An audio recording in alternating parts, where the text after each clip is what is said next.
Quand tu crées du contenu pour tes réseaux sociaux, dois-tu prioriser la qualité ou la quantité? C'est le sujet de cet épisode. Les médias sociaux en affaires est ton rendez-vous hebdomadaire pour en connaître davantage sur les différents réseaux sociaux et les plateformes de création de contenu dans un contexte d'affaires.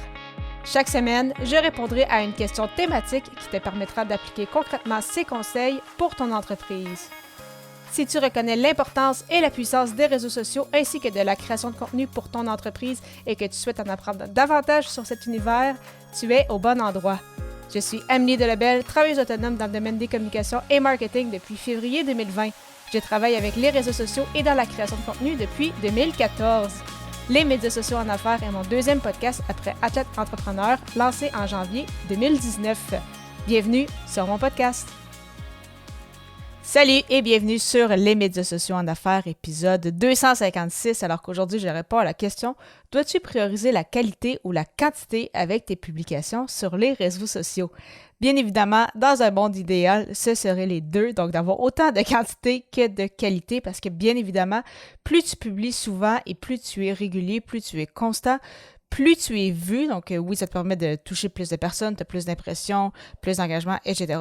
Et donc, en théorie, cela signifie que tu as plus de chances de convertir puisque justement, tu touches plus de personnes. Donc, ça te permet justement de rejoindre plus de clients potentiels. Et donc, en théorie, ça devrait te permettre justement de convertir et d'avoir plus de clients que si justement, tu crées moins de contenu.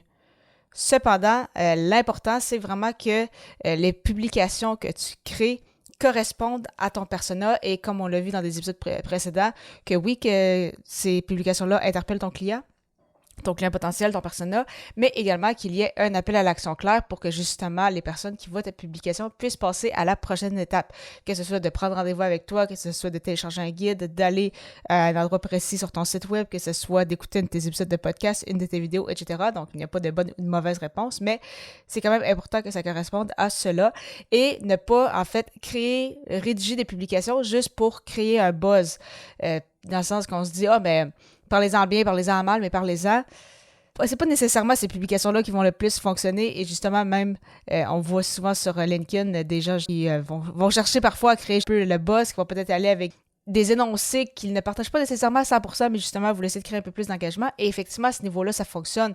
Cependant, après ça, quand les gens reviennent sur ces publications-là, ils mentionnent que c'est très rarement ces publications-là qui amènent des clients. Donc oui, ça génère de l'intérêt, mais ça ne génère pas nécessairement l'intérêt des gens qu'on souhaite viser non plus. Donc, vraiment important de rédiger des publications sans nécessairement penser à devenir viral. Si jamais tu le deviens, tant mieux, mais ce n'est pas ça qu'il faut viser. Donc, c'est vraiment viser d'avoir un message, en fait, qui va interpeller notre persona et il faut justement qu'il y ait une intention derrière qui va te permettre de rencontrer, en fait, tes objectifs selon les objectifs que tu avais définis au départ. Donc, c'est ça, créer du contenu juste pour créer du contenu ou juste pour faire le buzz. C'est un peu moyen comme stratégie. Donc, il faut quand même que ça soit pensé un peu plus loin. Et le plus important, en fait, c'est vraiment de faire aussi des tests, de faire des essais, voir qu'est-ce qui fonctionne et qu'est-ce qui ne fonctionne pas ou moins bien. Parce que bien évidemment, ton persona évolue. Tu évolues également aussi dans ton parcours entrepreneurial.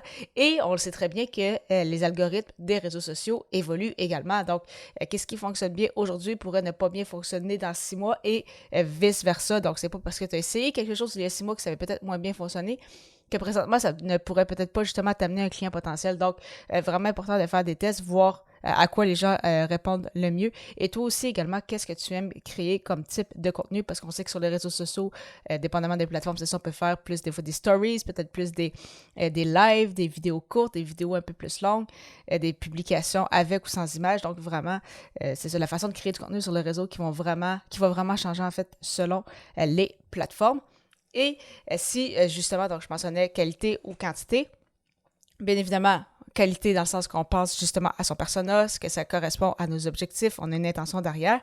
Mais qu'est-ce qui peut t'aider pour augmenter justement ton nombre de publications et qui va quand même avoir justement toujours cette qualité-là, c'est important en fait de recycler ton contenu. Donc, une fois que tu commences, c'est sûr que c'est comme toujours, c'est ça qui est le plus difficile, c'est de commencer, mais si tu commences à rédiger 1 ou 2 publications par semaine, après quelques mois, eh bien, tu vas pouvoir reprendre ces différentes pièces de contenu-là et peut-être juste changer le visuel, changer un peu l'accroche, mais réutiliser ce contenu-là puisque qu'est-ce que tu as dit il y a 3 mois, c'est peut-être encore d'actualité, ou en fait, il y a de très bonnes chances que ce soit le cas. Et également, ce que tu as publié il y a 3 mois, entre-temps, il y a peut-être eu plus de personnes qui ont décidé de joindre ton réseau et autres. Eh bien, ces personnes-là n'ont pas nécessairement vu ton contenu. Et même ceux qui étaient déjà abonnés à toi, ça ne veut pas nécessairement dire qu'ils ont vu ce contenu-là. Donc, vraiment important de recycler son contenu.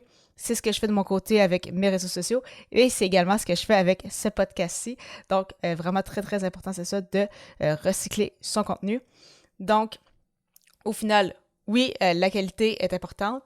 Cependant, je suis toujours d'avis que mieux vaut fait que parfait. Parce que parfois, les gens s'empêchent de publier, ça, j'ai vu ça trop souvent, s'empêchent de créer du contenu, puis c'est justement, ils attendent que tout soit parfait, mais tu vas t'améliorer dans l'action, donc mieux vaut fait que parfait. Et également, oui, la quantité, c'est très important, mais c'est quand même, le plus important, en fait, c'est de maintenir un rythme. Donc, si tu débutes dans la création de contenu et que tu te dis, bon, mais moi, j'ai l'impression de commencer à publier une fois par semaine sur Instagram, par exemple, faire une vidéo, il n'y a pas de souci. Une fois que tu vas être à l'aise, bon, mais là, tu vas peut-être vouloir en faire 2. Après ça, ça va peut-être être, bon, mais je commence à apprécier la plateforme, je vais faire 2 vidéos par semaine et une story par jour. Après ça, mais si je suis sur LinkedIn, c'est ça, je commence à publier 2 fois par semaine. Après ça, à 3. Donc, vraiment important aussi de maintenir le rythme. Parlant de création de contenu, il est important d'avoir les bons outils pour mettre de l'avant son message et c'est pourquoi je te propose une liste de mes 24 ressources pour t'aider avec ta création de contenu.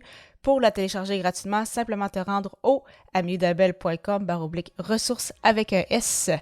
Au plaisir de te retrouver à l'épisode 257 alors que le sujet sera « Comment un auditeur de ton podcast peut devenir client ». À très vite!